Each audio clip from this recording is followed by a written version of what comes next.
Marami pa rin nagtatanong kung paano daw kumuha ng driver's license. So ngayon pag-usapan natin. Unang step natin mga kaibigan, kailangan mong kumuha ng student permit.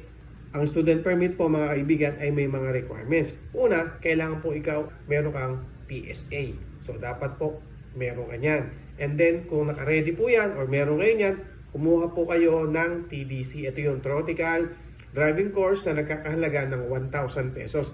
2 days na seminar po yan. And then, kung kumpleto mo na yan, may certificate ka na ng TDC, meron ka ng PSA, pwede ka na pumunta sa LTO para kumuha po ng student permit. Ang student permit po is nagkakahalaga ng 250 pesos. Tapos kukuha ka rin ng medical. Ang medical is 500 to 600 pesos. Yun lang po yung magagastos natin kapag po tayo ay kukuha ng student permit. Student permit po ang unang step para magkaroon tayo ng driver's license or ng non-professional driver's license.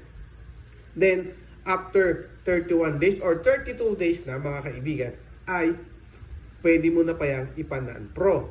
Pero tandaan nyo mga kaibigan na ang pwede lang magkaroon ng non-pro ay yung 17 years old pataas. Okay? So kung 16 years old ka, hanggang student permit ka pa lang. Pero valid naman ang student permit ng 1 year. So pwede ka pa rin magmaneho ng sasakyan basta meron kang kasamang na valid na driver's license. Meron kang kasama, sabihin natin sa motor, meron kang back ride.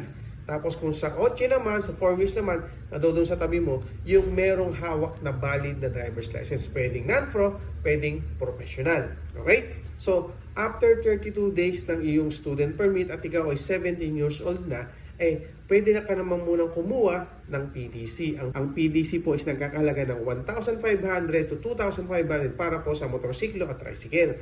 Kung 4 wheels naman niya is nagkakahalaga yan ng 3,500 hanggang 4,500 or 5,000 pesos. Kasi magdidepende po yan kung anong driving school ang kukuhanan ninyo. Okay? So, magkano naman yung magagastos natin sa LTO kung kukuha tayo ng non-professional driver's license? Okay? So, kung meron ka ng PDC, nagbayad ka na dyan, nag-enroll ka na, nagkaroon ka ng certificate dyan, ang babayaran mo sa LTO ay 685 pesos para sa non-professional driver's license. And then, meron pong exam yan. 100 pesos yung babayaran sa exam. Meron din pong drive test yan. Ang drive test po is nagkakalaga ng 250 to 350 pesos or 400 pesos.